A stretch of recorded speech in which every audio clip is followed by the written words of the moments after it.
మంచిది. ఈ సమయంలో మనం ఆరాధన వర్తమానాన్ని విందాం. మన మధ్యలో బ్రదర్ రవికాంత్ ఉన్నాడు. ఈయన రాజస్థాన్‌లో నేషనల్ స్టాఫ్‌గా పనిచేస్తా ఉన్నారు. కొద్ది నిమిషాలు మనం దేవుని వాక్యాన్ని విందాం.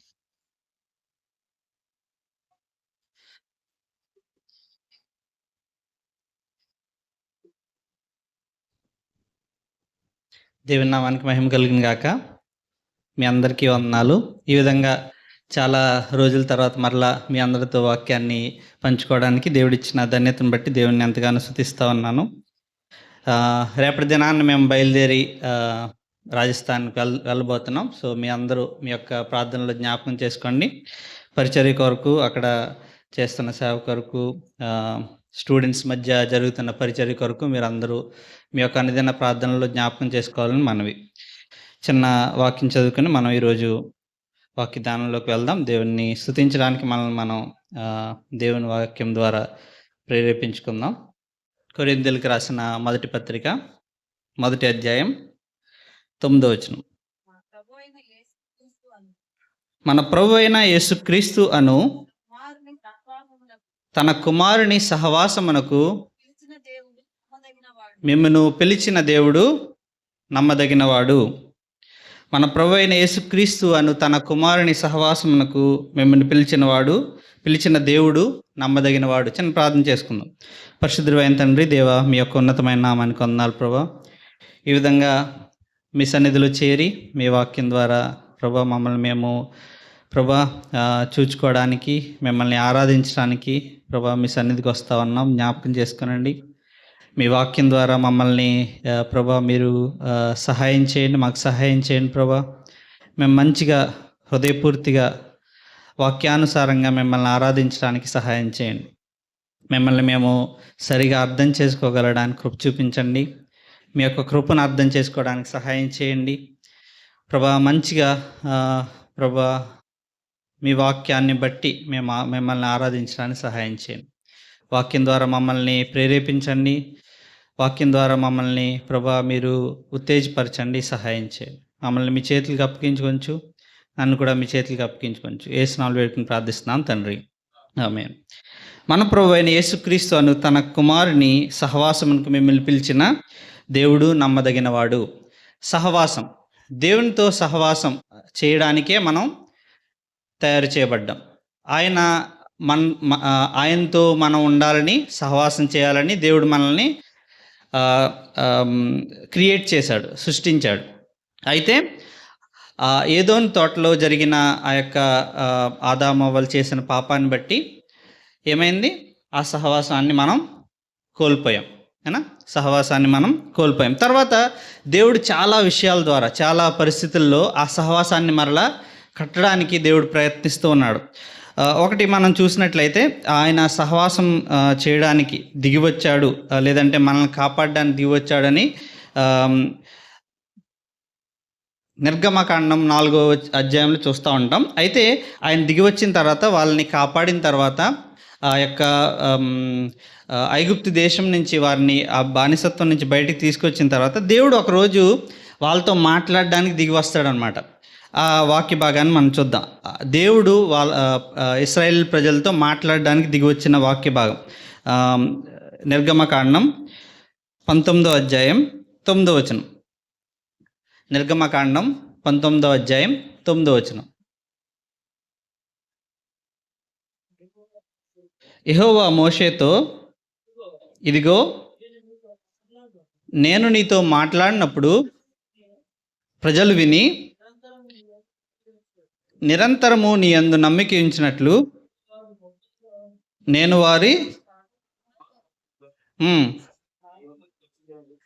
నీ వద్దకు వచ్చేదనని చెప్పాను. అక్కడ దేవుడు దిగి రావడానికి, లేదంటే మనుషులందరితో తన యొక్క మహిమను ప్రత్యక్షపరచుకోవడానికి, లేదంటే మోషేతో మాట్లాడినప్పుడు ప్రజలందరూ వినాలని దేవుడు దిగి వస్తా ఉన్నాడు.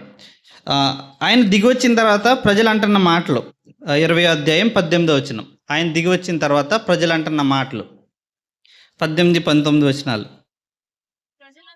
ప్రజలందరూ ఆ ఉరుములు, ఆ మెరుపులు, ఆ బూరధ్వనియు,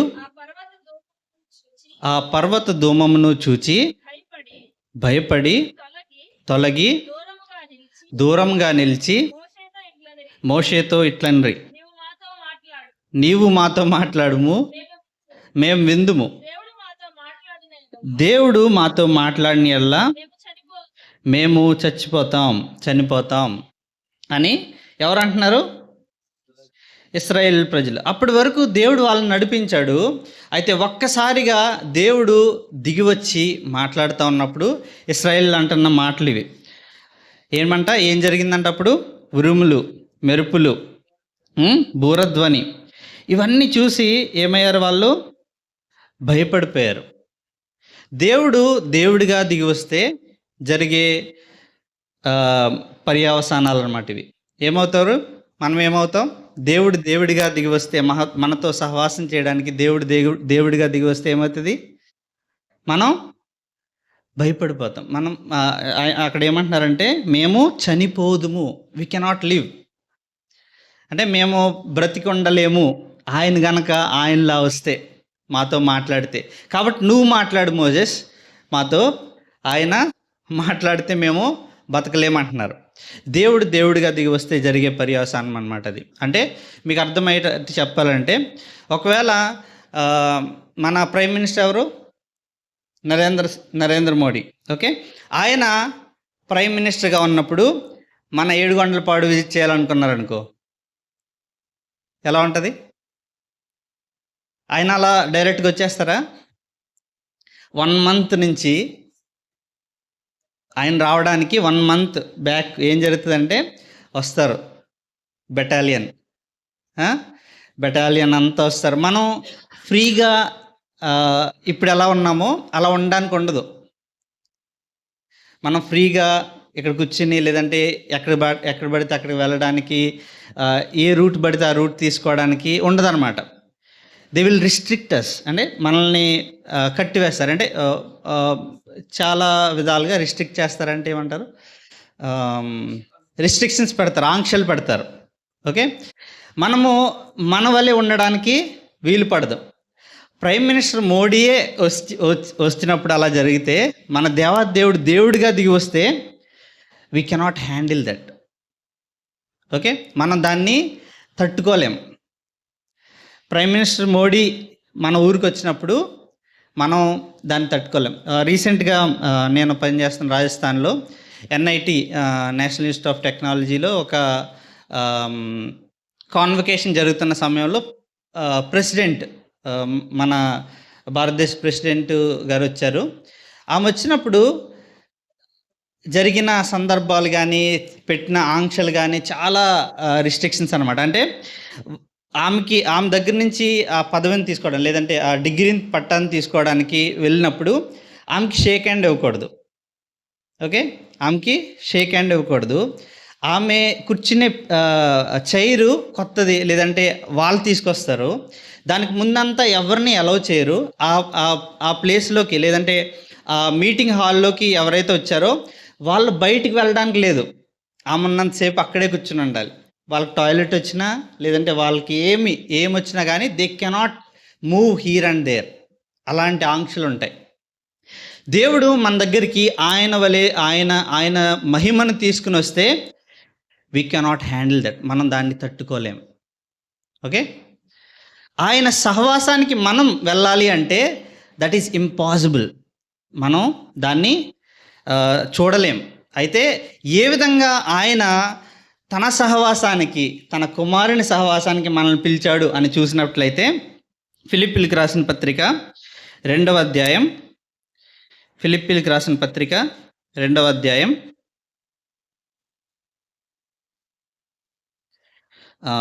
7వ వచనం నుంచి చదవండి. 6వ వచనం నుంచి. ఆయన దేవుని స్వరూపం కలిగిన వాడై ఉండి దేవునితో సమానంగా ఉండుట విడిచిపెట్టకూడని భాగ్యమని ఎంచుకొనలేదు, కానీ మనుష్యుల పోలికగా పుట్టి దాసుని స్వరూపమును ధరించుకొని తన్ను తానే రిక్తునిగా చేసుకొనెను. మరియు ఆయన ఆకారమందు మనుషుడుగా కనబడి మనుష్యునిగా కనబడి మరణం పొందినంతగా అనగా అనగా మరణం పొందిన శిలువ మరణము పొందినంతగా నేను చూపినవాడు విధేయత చూపిన వాడై తను తాను తగ్గించుకొనెను. తన్ను తాను తగ్గించుకొనెను. దేవునితో మనం సహవాసం చేయడానికి జరిగిన మొట్టమొదటి కార్యం ఏంటి తెలుసా? ఆయనలా దిగి రాలేదు. ఆయన ఎలా దిగి వచ్చాడు? ఆయన తను తాను శూన్యపరుచుకుని దిగి వచ్చాడు. దేవునితో సమానంగా ఉండి ఆయన ఆ సమానత్వం అంటే ఆ సమానత నుంచి దిగి వచ్చాడు. ఆయన దిగి వచ్చాడు అంటే దిగి రావడం అంటే ఒక విధంగా చెప్పాలంటే మన కాంటెక్స్ట్లో వైఎస్ రాజశేఖర రెడ్డి గారు పాదయాత్ర చేశారు, గుర్తుందా? వైఎస్ రాజశేఖర రెడ్డి గారు చాలా సంవత్సరాల క్రితం రీసెంట్గా భారత్ జోడో యాత్ర అని రాహుల్ గాంధీ గారు చేశారు. సో అలా దిగి వచ్చాడు. అంటే అది ఈక్వల్ కాదు, ఎందుకంటే వాళ్ళకప్పుడు పదవి లేదు. వైఎస్ రాజశేఖర రెడ్డి గారు సీఎం కాదప్పుడు, రాహుల్ గాంధీ గారు పిఎం కాదు, ఆయనకి ఏం పదవి లేదు. అయినా కానీ వాళ్ళు దిగి వచ్చినప్పుడు వీఆర్ వెరీ హ్యాపీ, అంటే మన దగ్గరికి వచ్చారు అని. కానీ దేవాదేవుడు ఆ దేవునితో సమానంగా ఉండిన ఆ దేవుడు ఆ పదవి ఉన్నప్పుడే, ఆయన దేవునిగా ఉన్నప్పుడే ఏం చేశాడు? దిగి వచ్చాడు. అది ఆయనలో ఉన్న గొప్పతనం, ఆయన చేసిన గొప్ప కార్యం. మనం ఆయనతో సహవాసం చేయడానికి జరిగిన మొట్టమొదటి పని ఏంటంటే ఆయన దిగి వచ్చాడు. ఆయన దేవునితో ఉండుట విడిచిపెట్టకూడని భాగ్యమని ఎంచుకొనక తను తాను రిక్తునిగా చేసుకుని సిలువ మరణం పొందినంతగా సేవకునిగా, బాండ్ సర్వెంట్గా ఆయన దిగి వచ్చాడు. ఆయన దిగి వచ్చిన తర్వాత మనం సేవకులంగా ఉంటే ఆయన మహిమను లేదంటే ఆయన సహవాసాన్ని మనం పొందుకోలేం. మనం కనుక ఆయన దిగి వచ్చిన తర్వాత మనం ఇంకా సేవకులుగా ఉంటే, లేదంటే మనం ఒకవేళ ఆయన్ని సర్వ్ చేసే వాళ్ళుగా ఉంటే ఆయనతో సహవాసాన్ని మనం పొందుకోలేం. మన రీసెంట్గా నేను చదివిన ఒక ఆర్టికల్ ఏంటంటే ముఖేష్ అంబానీ చాలా రిచ్ పర్సన్ కదా, వాళ్ళ ఇంట్లో పనిచేసేవాళ్ళు అంటే ఊడ్చేవాళ్ళు, లేదంటే చెత్త ఎత్తేవాళ్ళు, బాత్రూమ్ క్లీన్ చేసేవాళ్ళు, వాళ్ళు ఇల్లిటరేట్ కాదు. వాళ్ళు మన దగ్గరలాగా పనులు చేయడానికి వచ్చేవాళ్ళు కాదు. They are literate people. Okay, అంటే ముఖేష్ అంబానీ ఇంట్లో బాత్రూమ్ కడగాలంటే, సేవకుడిగా ఉండాలంటే నువ్వు మామూలుగా వెళ్ళిపోతే జాబ్ వివరాల్లో you should have a degree. A degree అది? హోటల్ మేనేజ్మెంటు, లేదంటే హాస్పిటాలిటీ మేనేజ్మెంటు, అలాంటి డిగ్రీస్ ఉంటేనే నువ్వు వాళ్ళ ఇంట్లో జాబ్ చేయగలవు. ముఖేష్ అంబానీ ఇంట్లో జాబ్ చేయగలవు, సేవకుడిగా ఉండగలవు. అలాంటి దేవాతి దేవుని ఇంట్లో మనం ఆయనతో సహవాసం చేయాలంటే మనకు ఉండాల్సిన డిగ్రీ ఏంటి? మనం ఏం చేయాలి? ఏదైనా డిగ్రీ మనకి సరిపోతుందా? రక్షణ. సో ఆయన దిగి రావడమే కాదు, మనం ఆయనతో సహవాసం చేయడానికి ఆయన ఏం చేశాడో తెలుసా? మనందరికీ ఆయన కుమార్తెలుగా పిలువబడే అధికారం ఇచ్చాడు. Without that we cannot have fellowship with him. Okay, అది లేకుండా ఆయనతో సహవాసం చేయట అసంభవం, అసాధ్యం. ఆయన దిగివచ్చాడని మనకందరికీ తెలుసు. అయితే మనం ఏమవ్వాలి? మన స్టాండర్డ్ ఇంక్రీజ్ అవ్వాలి, మన స్టాండర్డ్. ఓకే, ఆయన దిగివచ్చాడు, ఇప్పుడు మనల్ని ఏం చేస్తున్నాడు? ఆయన మన స్టాండర్డ్ని పెంచుతున్నాడు. ఎలా పెంచుతున్నాడు మనల్ని? ఆయన కుమార్తెలుగా మనకిచ్చిన అధికారాన్ని బట్టి. యోహాను పత్రిక 1వ అధ్యాయం 12వ వచనం. యోహాను పత్రిక 1వ అధ్యాయం 12వ వచనం. ఆయన దిగి రావడమే కాదు, మనల్ని హెచ్చించాడు, మన యొక్క స్టాండర్డ్ని, మన యొక్క స్టేటస్ని మార్చాడు. యోహాను పత్రిక 1వ అధ్యాయం 12వ వచనం. తన్ను ఎందరు అంగీకరించిరో వారికందరికీ అనగా తన నామమందు విశ్వాసముంచు వారికి దేవుని పిల్లలగుటకు అధికారం అనుగ్రహించి ఆయన అధికారం అనుగ్రహించను. ఆయన దిగి రావడమే కాదు, ఆయన్ని ఎవరైతే అంగీకరిస్తారో, ఆయన శిలువ మరణాన్ని బట్టి ఎవరైతే ప్రభువా నా పాపాలు క్షమించు, నా హృదయంలోకి రా అని ఎప్పుడైతే మనం అంగీకరించామో ఏమైంది? మన యొక్క స్టేటస్ సింబల్ మారిపోయింది. మన స్టేటస్ సింబల్ మారిపోయింది. మనల్ని ఏ విధంగా చేశాడు దేవుడు?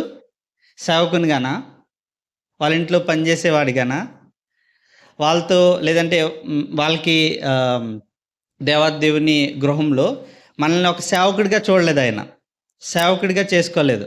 ఎలా చేసుకున్నాడంట? మన స్టాండర్డ్ డైరెక్ట్గా మార్చేశాడు. ఎలా?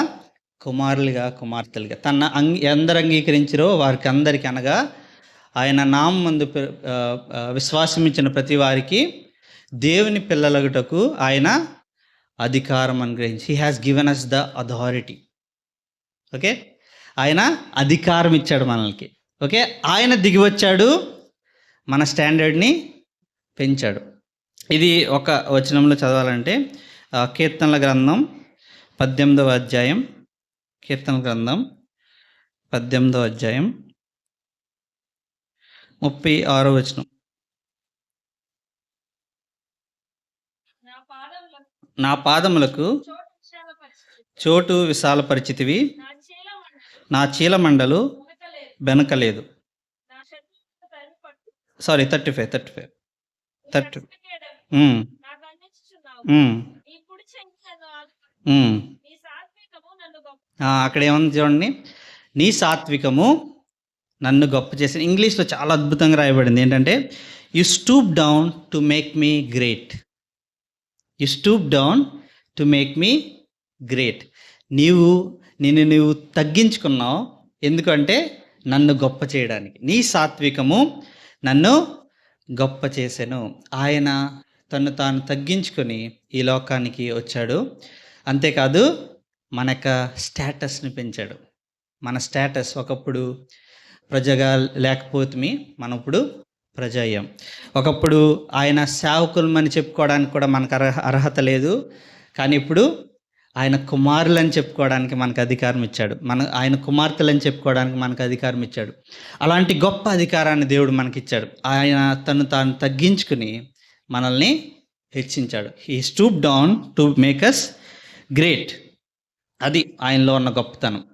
అది ఆయన చూపిన గొప్ప కార్యం, ఆయన చేసిన గొప్ప కార్యం. ఆయన తన కుమారుని సహవాసమునకు మనల్ని పిలిచాడు అంటే జరిగిన కార్యాలు ఇవి.